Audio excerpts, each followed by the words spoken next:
Please come as soon as you can.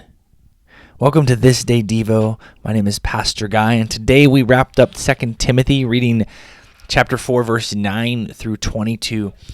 These are truly the final penned words of the Apostle Paul, directed at his young apprentice, his young child in the faith, Timothy.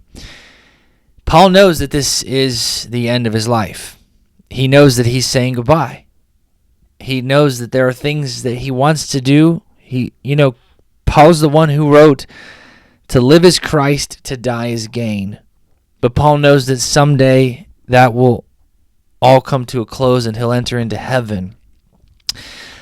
This is really a beautiful ending to Paul's ministry. And what he does here is he has this longing to be with those he loved. This longing to be with Timothy. He has Luke there with him, but he's been deserted. It seems as if preaching the gospel in chains has led other believers to just say, you know what, we're not gonna deal with that. We're going over here. I choose comfort. Or some renouncing the faith altogether. So Demas, for example, has deserted me because he loves the things of this life. He went to Thessalonica. He loves the things of this life. How easy is it for all of us to fall in love with the things of this life? The stuff, the money, the people, the comfort. There's so many things that make us complacent about our faith and say, you know what, I'm going to go do this life and worry about eternity on my deathbed. He ran to that. So what Paul's saying here is, hey, I've finished the race. I'm at the end. And let me tell you about some wonderful people that are here with me. Luke is still here.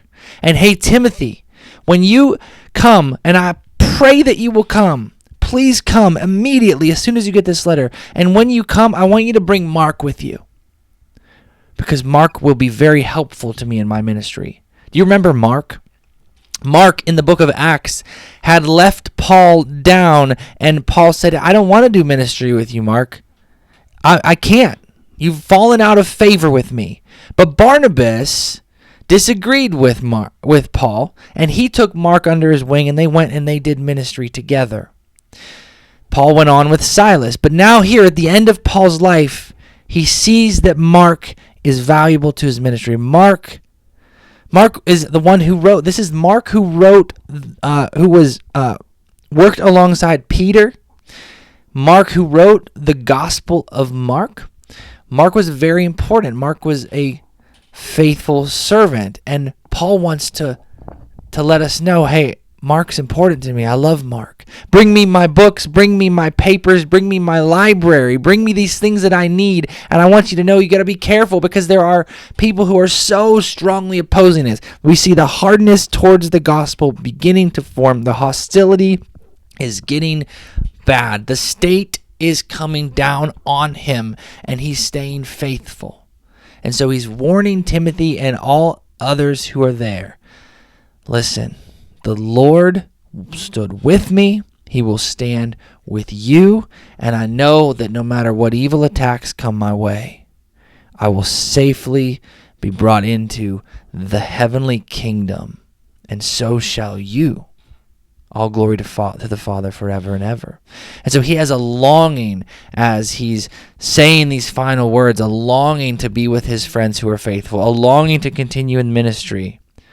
He doesn't want it to come to a close, but yet he knows that someday it will, and if that time has come, he will receive that crown of righteousness. And so in the same way, when we live our lives, we want to live forever here. We want the joy of this life. We want as much of the good of this life that we can have, but we know that someday it will come to a close. Someday we'll pass that torch to the next generation. And when that time comes, may they find us faithful. May they find us faithful.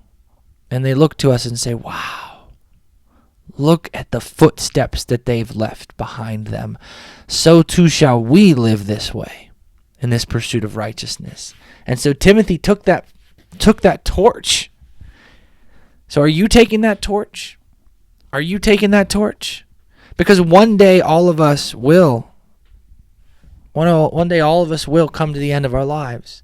One day all of us will, whether that's in an emergency situation or if that is a peaceful death in a hospital bed.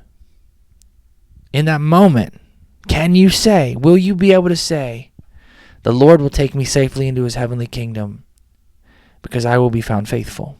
This is our prayer as we pass the torch to the next generation. So I love you and thank you for listening. I'll see you tomorrow in Titus. Bye. Every word sent down from heaven as the power of Christ.